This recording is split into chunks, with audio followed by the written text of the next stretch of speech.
perform hand washing. So I'm going to perform hand washing. Next one is? Prepare the necessary materials. Okay, so there are a lot of materials you need actually for the bathing of your baby. Yeah. So we have the baby bathtub, we have the towel, we have the basin, we have the soap. Okay, we have the thermometer, digital thermometer. We have the suction bulb, or nasal suction bulb. We have the BB oil. baby oil, lotion, Lip tint. but Lip tint. let's go with cream na lang. Then betadine, oil, balik mo rin. We have cotton balls. Okay, where's my cotton ball? Oh, cotton balls na ko. Wala ko cotton balls, sorry, last na gini.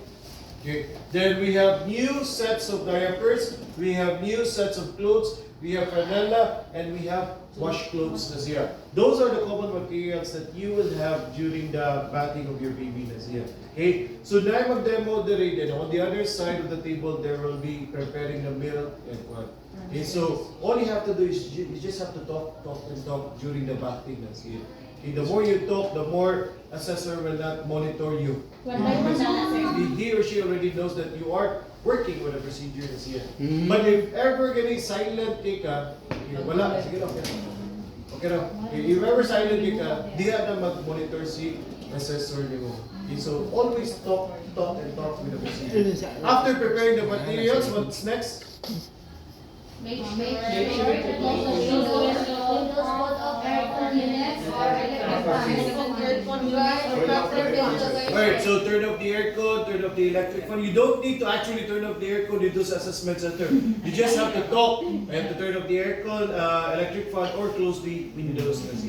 Next one is check the. Okay, so using the digital, using the digital thermometer, you are going to check the temperature of your baby with whether it's normal or abnormal. If the baby's temperature is abnormal, what do? Okay, you have to discontinue the bathing and monitor the baby's vital signs including the body temperature. Gets in you? Yes. But some assessors will actually ask questions. What do you do if the temperature is abnormal? Like especially if it's too high, then you have to tell them that we will discontinue the bathing and monitor the vital signs. Gets in you? Yes. Alright, so after checking the temperature, what do we do next? Address the baby's body except the diaper. Prepare a basin with water. Oh, so The water should be warm, not hot. Alright, so prepare the basin. It should be with water. The temperature should not be hot or cold. It should be warm. So you are going to check that one using your elbow or your wrist. Okay. Another one. Next is. Undress. No. Fill the bathtub. Okay. Warm water. The water should be warm, not hot. Check it in your wrist or elbow. Okay, so fill in about 1 to 2 inches of water in the baby bathtub. Then use your wrist or your elbow to determine the temperature. It should not be hot, it should be warm. Okay? Now after that one, what do we do? Undress the baby's clothes except the diaper. Check the diaper is soiled or unsoiled. Okay, so undress the baby and check the diaper whether it's soiled or unsoiled. So when you check the baby's diaper, if it's unsoiled, then continue with the procedure and do not remove the diaper. But if the diaper is soiled or dirty, then you have to remove the diaper and perform genital care and also clean the buttocks of your baby. Okay, so let's assume that the baby's diaper is unsoiled or clean. What do we do next? Swaddle or wrap the baby with a flannels or towel. Okay, so this is a flannel sa Bisaya pa, flanela. So we are going to use this one to swaddle your baby. Okay, so first we are going to get the baby. Then position, put the towel here. Okay, then put the baby here. Then we will start to swaddle the baby. For swaddling the baby, you can start either sides, either left or right side na siya. So if you are going to start to this side na siya, then cover the arms of your baby. Then for the opposite arms, do not cover yet na siya. Okay? Then next is sa tips. Okay? So grab the tip of the tail of the frenella day, then put it here, then i-tuck in ang ninyo sa inyong swaddle na one. Then the last one is on the other side. Okay? Then cover the arms of the baby na siya. And that's how you swaddle the baby na siya using the frenella na siya. Now there are a lot of techniques in swaddling the baby. Okay, review kayo na siya. Anything dito naman may magtanaw kung yun sa inyo pag-swaddle as long as you cover the baby na siya. Okay? Right, next one is Clean the eye with alcohol from inner to side. okay, so before it was really detailed, no? When we learn how to bathe the infant, we have the inner canthus to the outer canthus. Okay, you can actually use that one when explaining the procedure in cleaning the eyes. But if ever you are already confused, you can just use the term eyes, just inner to the outer eyes na siya. Okay, so grab a water from the basin. You have to squeeze. You have to talk. Squeeze and squeeze the cotton ball. Then start from the inner eyes, then going to the outer eyes na siya. Okay, or inner canthus from the to the outer canthus na siya. Gets in you. Then drop or throw the cotton balls na siya. Then do it on the other side. Same way na siya. Ha? Dili. Other cotton balls. Dili. Same way. Clean Basta water, mag- clean talk water. na rin mo. As long as you talk, okay rin yung kinas niya. Okay? Next is, Use valve Use valve syringe to the nose in order to suction milk. okay, to suction the milk formula or any mucus from your nose. So use a suction valve na siya. So press first the suction valve, then put it inside the nose of your baby and slowly deflate the suction valve na siya. Then once nakasak na ka o kanang mucus, then throw it in the emesis basin or the kidney basin. Okay? I don't know, asa na po ang kidney basin. Okay? Then on the other side of the nose, same way gapon. Okay? Then slowly deflate, and then throw the mucus or the fluids in the emesis basin. Okay? Once we're done cleaning the nose, what's next? Wipe the face Wipe the face with a washcloth or cotton ball. Okay, so wipe the face of your baby using washcloths or cotton balls na siya. But you can actually use the washcloths in cleaning the face of your baby. So first is fold the washcloths na siya using the mitten technique. Okay, so fold this one, then insert the tip. Okay. So this is how you fold your towel or washcloths here. Then grab a water here, then squeeze and squeeze na siya. Then start cleaning the face of the baby from the forehead to the cheeks and to the jaw and including back of the ears na siya. Okay? Then on the other side, get water here, then squeeze. Then from the forehead to the cheek to the jaw and back of the head of the baby. Okay. You can also start cleaning the ears of your baby using a cotton balls or cotton buds. Cotton buds when you gamitin. Okay. You just have to mention that one. Do not go on details. Because before it was really detailed. Each part of the baby good, grabe ang todo-todo yung memorize at tuwag. Okay? Now once we're done cleaning the face of the baby, what's next? Hold the baby in football position. Okay. Hold the phone in a football position. Holding the Giduka. earlobes. Put mouth on Alright, okay? So hold the baby in a football hold na siya, football grip na siya. Then, sana fold the earlobes na siya. Okay, why do we need to fold the earlobes? Okay, to prevent water from entering the ears. Okay, then what's next? Wet the scalp with water. Okay, with water and put in shampoo na siya. Okay, then start wiping or cleaning the head of your baby na siya. Then after that one, what do we do? Rinse thoroughly and Rinse thoroughly. Okay. After rinsing it thoroughly, use another washcloth. This is a new washcloth and pat-dry the head of your baby na siya. Okay. Alright. Next is remove the frenella towel. okay, so remove the towel. Next one is Use a washcloth to clean the body of the baby, starting from the neck, then downwards. Yung bansa din. Bring the Ah, baby to the nag-umbilical top. cord. Ay, nag-umbilical cord. Kato usa. Bring the baby to the top. Bring the baby to the... Batag naman, bugo asan. Bring the baby Baby to to the the top. top. Okay, so before bringing the baby to the top, what's the procedure there? For the body, remove cloth and diaper. Okay. And wash your baby's genital area with fresh cotton cloth and with warm water. Okay, so remove the diaper na siya, then clean the genital area of your baby na siya before you transfer the baby to the bathtub. Now, why do we need to clean the genital area, especially the buttocks?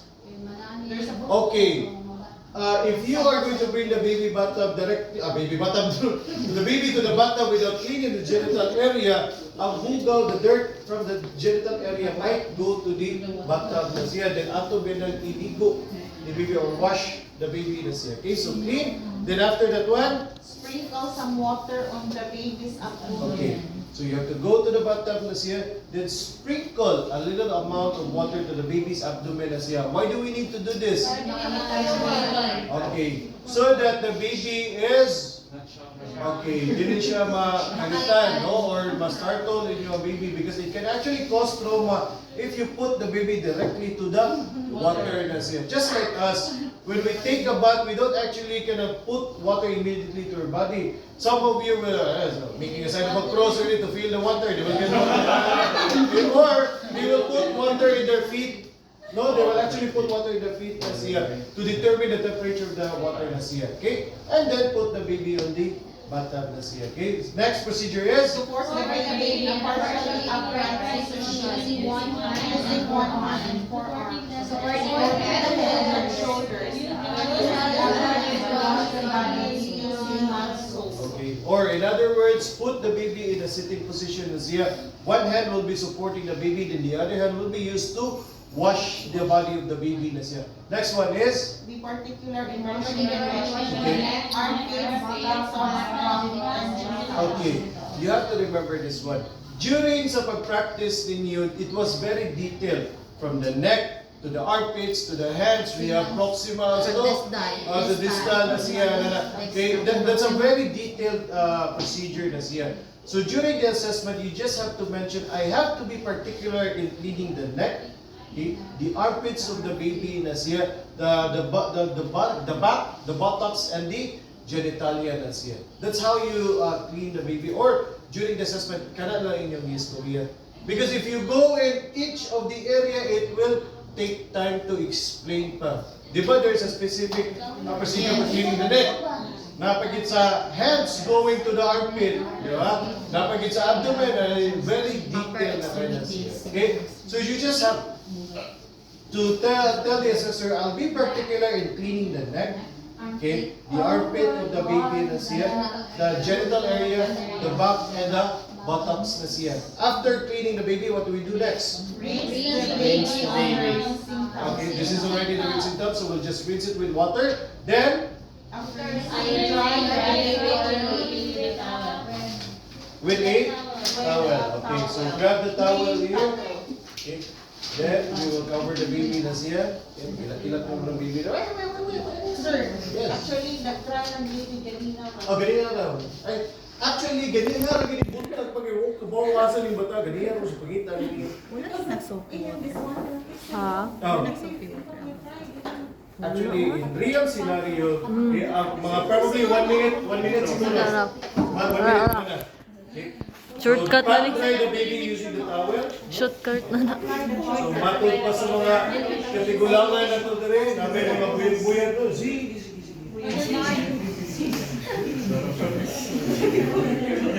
Pinoy din Pwede mo mubuhat na yung assessment. Bubuhat ni sir niya, yun yung naman. Sir, dito ba yun, sir, na? Yung alam is Okay, go. Alright, next one is Apply powder and lotion. You can apply lotion. Trapo. You can also do massage the body of the baby. Next one is Apply antibiotic eye drops. eye drops in the eyes. Okay, yeah. Okay, so you can apply that eye drops siya. Okay? To prevent eye infections. You just have to shortcut that one. Then after that one, what's next? Okay. Then wear diaper and clothes na siya. Okay? After wearing diaper and clothes, then you have to cradle the baby na siya. Okay? So that's how you bath the infant baby na siya. Now let's go with umbilical cord. Actually, the procedures for with umbilical cord is almost the same with infant bathing na siya. But the problem is, or the difference is that you don't need to bring the baby to the bathtub. Okay? Why? Because we have to prevent the umbilical cord from getting wet. Okay? As much as possible, the umbilical cord should be dry all the time. Because if the umbilical cord becomes wet na siya, infections or bacteria, okay, will actually grow there. Yeah, aside from the duvet siya maayo and remove from the stomach of your baby na siya. Okay? Now the question is, how do we bathe the baby na siya? So we'll just skip the procedures there. Then go to number 14. Ganun yung give us again. Remove the frenella clothes or towel. Okay, so once we have already removed the frenella cloth and towel na siya, what do we do next? Use the wash cloth to clean the body, the baby, start to Okay, or the same gyapon. Okay. Using a washcloths, I'll be particular with cleaning the neck, the armpit, the genital areas, the back, and the bottoms of your baby. So I'm going to get water here. Then you can also add soap. Then wash the neck, armpit, okay, the genital area of the baby na siya, or probably last na po siguro genital area. The feet. Ayaw na lang but if you want to use that one, you can also use that one. If you want to. No, if you want to use it, mas maayo po. Okay? No, pwede naman. In case of kailangan siya. Okay? Then back of the baby. What if what?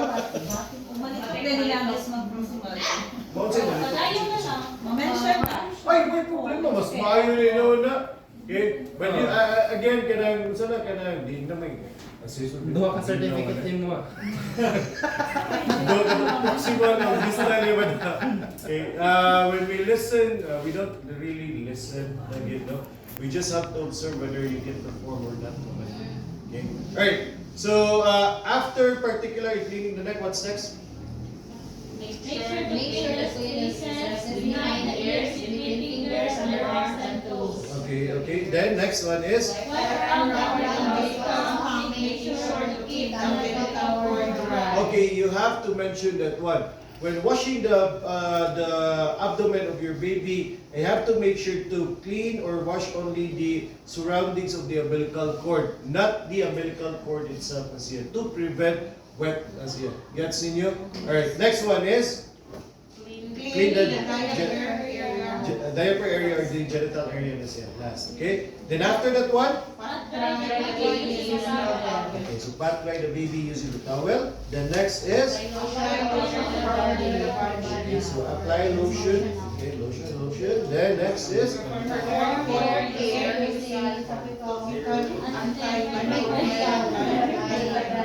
Okay, so for the umbilical cord, okay, you should be using a cotton buds in cleaning the umbilical cord. Okay, so you should apply a povidone iodine, or also known as betadine. Okay, so when you apply the cotton buds with betadine, you should start from the base of your umbilical cord.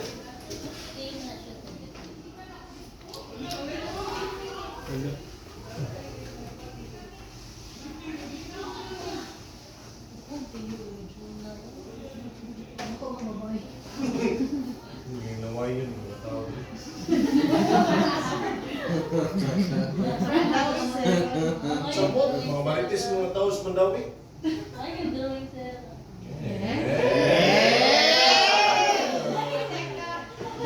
Right, so this is the umbilical cord here.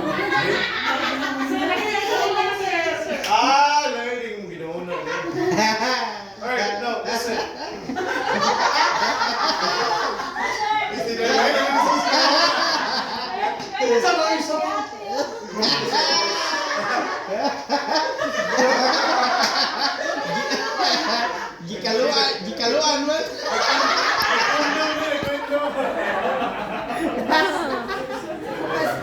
Ay, nani bata. Umbilical cord. Alright, now, when you perform umbilical cord care, you should start from the base of the umbilical cord before you go with the entire cord. Now,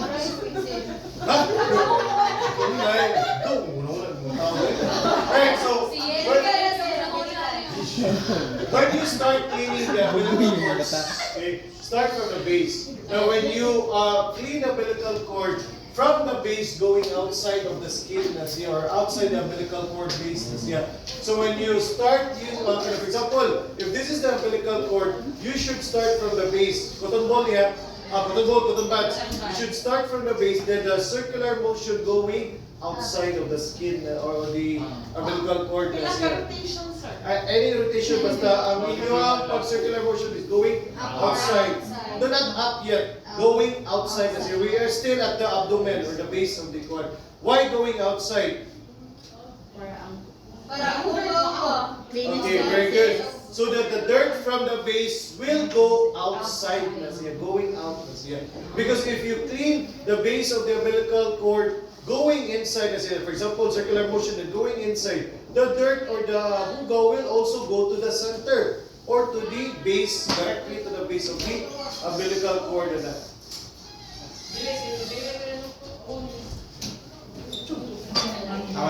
Okay. Then after that one, you are going to switch your cotton buds or use another cotton buds. Put betadine solution then clean or apply the betadine to the umbilical cord. The application of the betadine should be going upwards. Why? The dirt should go to the tip and going out. Because if you clean from the top going down, then the dirt will just go down.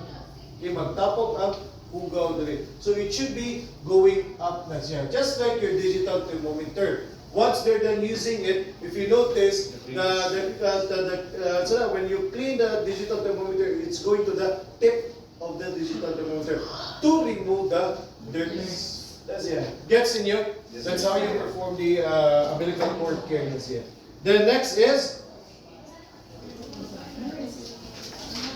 Next. What would say next?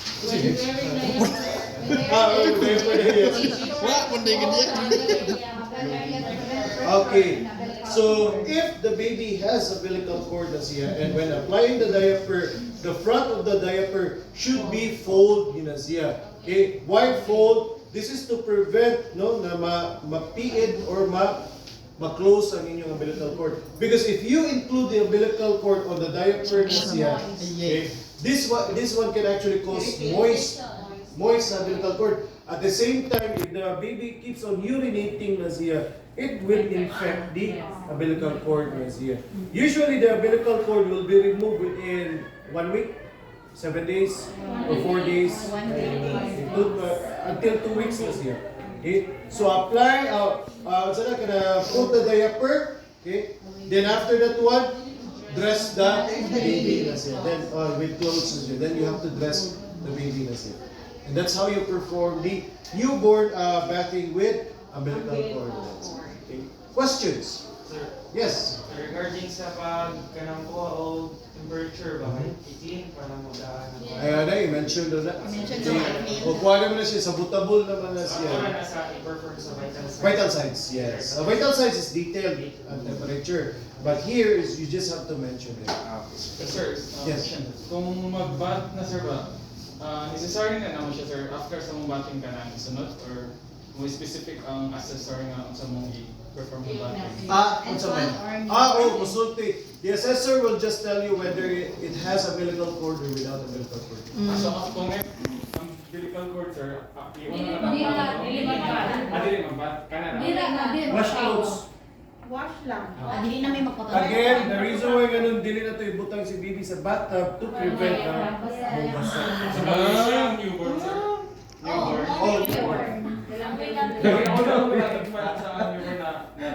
Hindi, ako lang ikuan kay nga naman sa tawag na kanang gi-insert naman ako ng with umbilical cord because it's easy for you to understand the point. Because again in reality, okay, it's not all the time you'll be assisting baby with umbilical cord. Eventually the umbilical cord will be matagtag, ma-remove. So which means that after pila na days, then there's no longer need to perform infant bathing with umbilical cord, newborn bathing with umbilical cord. Most of the time, bathtub yun na siya. Okay? In reality, this is reality. Kung mall, mas Sir, masan. in real life, after matanta ang medical cord, pwede na yung bata. As long as walay open wound ang iyang umbilical cord. Okay? Some parents will actually keep the umbilical cord. Okay, parang Yes. Kaya na possible na may infection. Because no, sir. Mga instances, sir, nga ang uban pusod ka kay dagkugan, sir. Ano na, sir? Ay, that's already, it depends on the size of the umbilical cord. Pero usually, it occurs during the development of the body of the baby na siya. There are some navels na, when we say navels, we're talking about the pusod, no? There are some navels na pasulot, invert. There are some navels na exvert na siya or outside na siya. There are even some navels who are flat na yun na siya. So, sa normal sir? There is no normal ginana niya.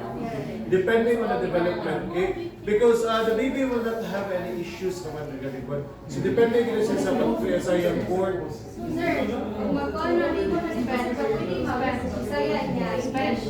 It would be much better if you're not confident with speaking entirely in English, you can mix it with Bisaya. But as much as possible, talk in English. But again, as much as possible. Okay? Because we have to consider that there are some candidates who are not very well or good in speaking English. Yeah. Yeah. But Yang will. I'm not good at English. I'm sorry, can I speak Chinese? Yeah, it's okay. Yang. Please help Yang during the assessment. Yes. Inform the assessor ahead of time that we have a Chinese, pure Chinese. Yes. So probably during the procedure, if Yang is really nervous, you might speak in Chinese instead of English. Sir, do we need to really perform hand washing? The entire procedures. Hand washing. For the hand washing, Or, do we really need to perform hand washing? No, you just have to mention. Okay, so I'll be performing hand washing. Show it like this. Yeah. You don't need to entirely demonstrate the hand washing I techniques. just mentioned that. Yes. Yeah, okay. Like rub your palm to palm, interlace fingers. Imagine all of the procedure has hand washing. Okay, there's no need to perform the entire. You just have to mention, I'm going to perform hand washing. Okay. We don't actually focus more. There is one assessor before, but she's no longer active assessor. Okay. One of the procedure is really perform hand washing here. Kana agad ang inyong i-perform. No? Na there are a lot of things na Okay, sakto. Okay. Now we will go to nutrition. Okay? Yeah. Yes, please, pasok na sila.